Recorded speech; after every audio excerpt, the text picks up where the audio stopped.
Hey everyone, welcome to The Explainer. Today we're taking a really deep dive into a massive shift happening right now in the creative world. We're rethinking sustainable art. Let's just get this right out in the open. If you think sustainable art is just taking a bunch of random trash, hot gluing it together, and calling it a masterpiece, well, you're about to see things very, very differently. Which brings us to a huge question. Is art sustainable just because it uses waste? Honestly, it's a trap so many of us fall into. We look at a sculpture made out of old plastic bottles and immediately go, wow, that is so eco-friendly. But hang on a second. What if those bottles had to be shipped halfway across the world? Or what if melting them down released toxic fumes into the air? And what if the whole thing just gets tossed into a landfill the second the exhibition is over? Suddenly, that so-called green artwork doesn't actually seem very green anymore, right? And that perfectly illustrates our core thesis for today. Sustainability is a way of thinking, not just a type of material. True sustainable art isn't just about that very first step when an artist picks up a discarded object. No, it requires incredibly rigorous, responsible decision-making throughout the entire creative process. We're talking from the initial sourcing, to how it's handled, to the exhibition itself, and even figuring out what happens long after the display comes down. All right, let's move into Section 1, Defining the Practice, a Re-Education. So we really need to break down how we actually define this movement. Now, you've probably heard the term eco-art, right? Eco-art is beautiful. It focuses heavily on ecological relationships, restoration, and biodiversity. But sustainable art, that's a bit different. It zeroes in on material decisions, sourcing, and creative responsibility. It specifically asks how those materials are managed. Think about it. An artwork might have this fantastic environmental theme, but if the artist uses toxic materials irresponsibly just to tell that story, it kind of contradicts the whole message, doesn't it? We can actually trace this evolution through four distinct historical eras. Back in Era 1, nature was basically just a subject, pretty scenic landscapes painted on a canvas. Then came Era 2, where nature became the site itself, like those massive land art projects out in the wild. Era 3 shifted things again, treating the environment as an issue, directly responding to things like pollution and climate change. But today we're in Era 4, where the material itself is the responsibility. The actual physical reality of making the art, the life cycle of the medium, that has become the artist's profound responsibility. Let's jump into Section 2, Masterpieces from Waste, looking at some incredible Malaysian case studies.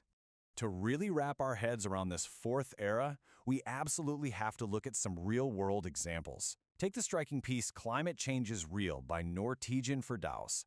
Literally every single piece used to construct this is electronic waste. We're talking discarded motherboards, old keyboards, tangled wires, the whole shebang. By meticulously building a human portrait out of e-waste, Firdaus is basically forcing us to confront the hidden environmental costs of our extreme digital dependency. The medium itself is doing the heavy lifting to powerfully communicate the message. Next, we've got this really fantastic contrast between industrial and consumer waste. William Kong's Oriental Pied Hornbill is constructed entirely out of discarded car parts and industrial scrap metal. It's such a brilliant way to connect brutal industrial waste with the very endangered species whose habitats are being destroyed by it. And contrasting with that, we have Mohammad Razif Mohadrati's sculptural work made from discarded melted HDPE detergent containers. What's absolutely wild here is that those vibrant colors aren't paint. They are the original colors of the detergent bottles. He deliberately lets the material keep the visual traces of its past life in our consumer culture. But hey, sustainable art extends way beyond just hard industrial waste. Hidawati Amin uses discarded textiles and embroidery to create her pink dotted garden. She's bringing these deeply layered memories of domestic labor right into the visual narrative. And alongside that, Anissa Abdallah's Rengis transforms everyday magazine pages into this incredibly rich textured canvas.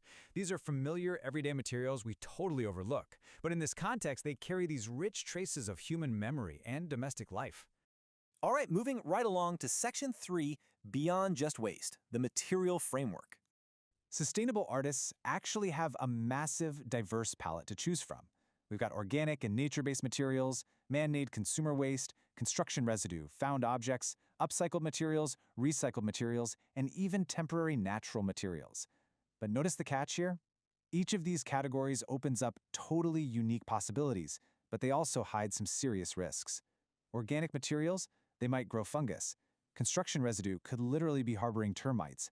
And those recycled plastics we talked about, they can be super toxic if you heat them up. You definitely can't just pick a piece of trash off the ground and assume it's perfectly safe.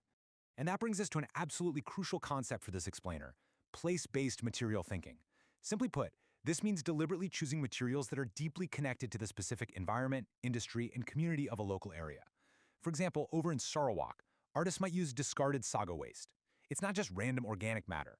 By using sago, they're physically weaving the local agriculture, the livelihood of the community, and regional identity right into the DNA of the artwork. It's brilliant. So, how does an artist actually pull this off? Well, they typically go through 4 Socratic steps. Step 1, what material is actually common around here? Step 2, who uses it and who discards it? Step 3, what environmental problem is it creating? And step 4, what cultural meaning does it carry? An artist has to responsibly evaluate a local material by asking these exact questions before they even attempt to transform it. It's a really deep investigation. Let's dive into Section 4, the hidden impacts of materials. Once an artist chooses their material, the responsibility definitely doesn't stop there. We have to look at the real-world consequences of actually making the art. First, there's environmental impact. Think about the massive energy or transportation required just to process a material. Then health and safety, which is huge. Like we said, heating up certain plastics, major toxic fume hazard, not to mention splinters or sharp edges from metal. Then there's social impact. Extracting materials from a local area requires profound community respect. You can't just swoop in and take what you want. And finally, artistic impact, which ensures the material is genuinely supporting the message. Literally every single material decision creates a ripple effect. Which brings us to our final part, Section 5, the unseen art, documenting the process. In the world of sustainable art, the final physical object sitting in a gallery, that is only half the story. The truth is, documentation makes the invisible material journey visible. Think about it for a second. If you only see a beautiful sculpture on a pedestal, you completely miss the meticulous sourcing, the intense cleaning, the testing for toxicity, and all the safety management that happen behind the scenes. That hidden labor, that entire journey, is actually what gives sustainable art its true, authentic value. Because of that, artists have to meticulously record some very specific elements. They need to document exactly where the material came from, the cleaning method, the testing process, safety notes, how the community was involved, their own artistic reflections, and even the artwork's planned afterlife. This documentation is vital, especially when you consider that a lot of these artworks are temporary or designed to naturally decay back into the earth. When the physical art is totally gone, that documentation effectively becomes the art itself. I want to leave you with this really profound thought. A sustainable artist does not only ask, can this material become art? A sustainable artist also asks, what does this material carry, affect, and communicate? So the next time you look at an everyday object, whether it's sitting under a spotlight in a high-end gallery or it's just a piece of packaging on your kitchen counter, ask yourself about its hidden story. Because ultimately we have to wonder, will the art of the future be defined not by what it looks like, but by the footprint it leaves behind? Thank you so much for exploring this with me today.